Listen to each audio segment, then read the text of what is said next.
नमस्ते, मैं हूं अनुपम आपके साथ। देश में कोरोना केस काफी बढ़े हैं, ऐसे में मास्क सबसे बड़ा हथियार है।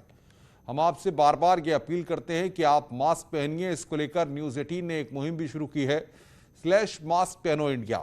आप खुद से प्रण लीजिए कि जब तक ये महामारी है आप मास्क नहीं उतारेंगे।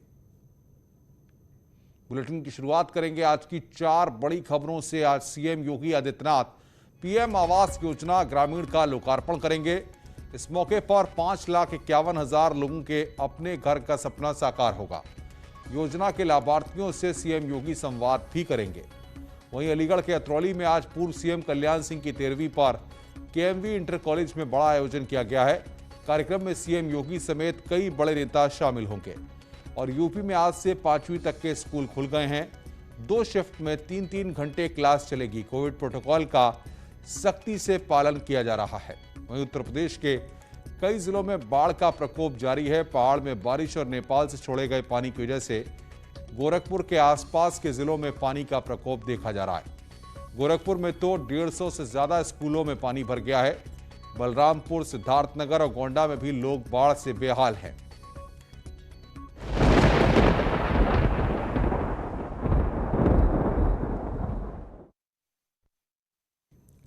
लगातार हो रही बारिश के चलते उत्तर प्रदेश के कई जिले बाढ़ की चपेट में हैं। गंगा, राप्ती, घाघरा जैसी तमाम नदियों का जलस्तर से कई गांव जलमग्न हो चुके हैं। बारिश की वजह से गंगा का जलस्तर तेजी से बढ़ रहा है। गोंडा, बलरामपुर, पीलीभीत, गोरखपुर समेत कई इलाकों में बाढ़ से जनजीवन बेहाल है।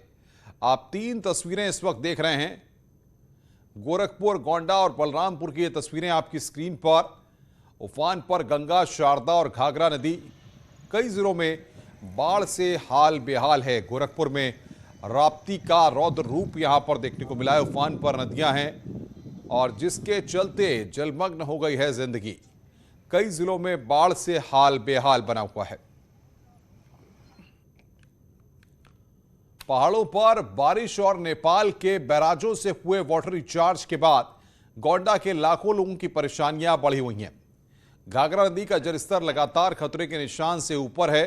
कर्नलगंज, तरबगंज तहसील इलाके में बाढ़ का खतरा बना हुआ है। लोगों के सामने खाने पीने, रहने और पशुओं के चारे की काफी दिक्कत हो रही है।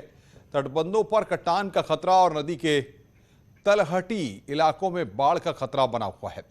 सदर तहसील के कई गांव जलमग्न हैं और कई गांवों का संपर्क मार्ग कटा हुआ है। हालांकि जल शक्ति मंत्री हालात काबू में होने का दावा कर रहे हैं।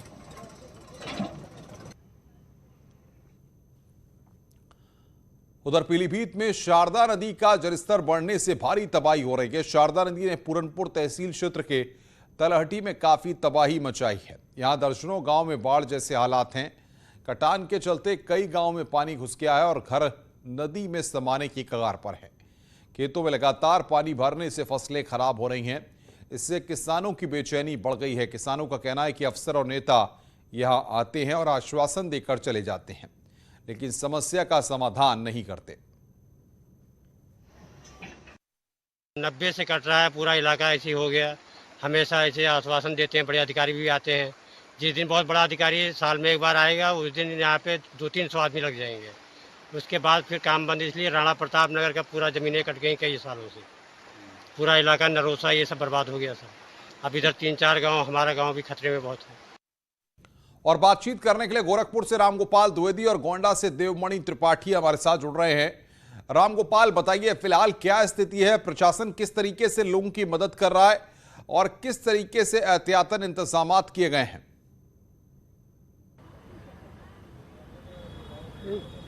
अनुपम, गोरखपुर में मौजूदा समय में 200 से अधिक गांव बाढ़ से प्रभावित है और प्रदेश के जल शक्ति मंत्री ने कल रात में कुछ क्षेत्रों का भ्रमण किया है। आज सुबह भी उन्होंने कुछ क्षेत्रों का भ्रमण किया है। इस वक्त मैं एक तस्वीर आपको दिखाऊं कि मैं इस वक्त शहर से सटे हुए इलाके में खड़ा हूं। ये सदर तहसील का एरिया है और आप देखिए कि ये बंदे से कुछ ही मीटर की दूरी पे ये घर है और ये शेरगढ़ का गांव है और ये गांव पूरी तरीके से पानी से घिरा हुआ है। मौजूदा समय में गोरखपुर में जो है 200 गांव बाढ़ से घिरे हुए हैं। करीब 30,000 हेक्टेयर जो जमीन है वो पूरी तरीके से जलमग्न है, यानी कि उसमें जो फसलें लगी हुई थी वो भी पूरी तरीके से जलमग्न है। प्रशासन की तरफ से करीब 16,000 राहत पैकेट बांटा गया है और इसी के साथ जो है करीब 300 से अधिक नाव की भी व्यवस्था की गई है। लेकिन ये जो व्यवस्थाएं हैं ये बहुत कम है, क्योंकि स्थितियां बहुत ही विकराल हैं।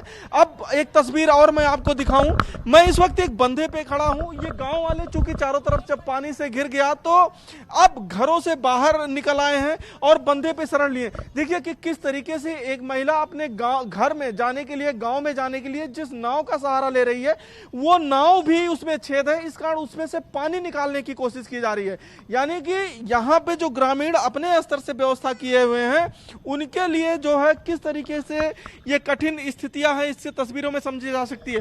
ये एक तस्वीर ये भी देखिए कि ये लोग जो है यहाँ पे बंधों पे रह रहे हैं, बंधों पे खाना बनाना। कितनी कठिन हो गई है आप लोगों की जिंदगी? अरे हो तो गैल बहुत कठिन, का करल जाए, अब हम कैसे जियत है, हमने जानत है। किसी तरीके से लोग क्यों यहाँ कैसे आना पड़ा?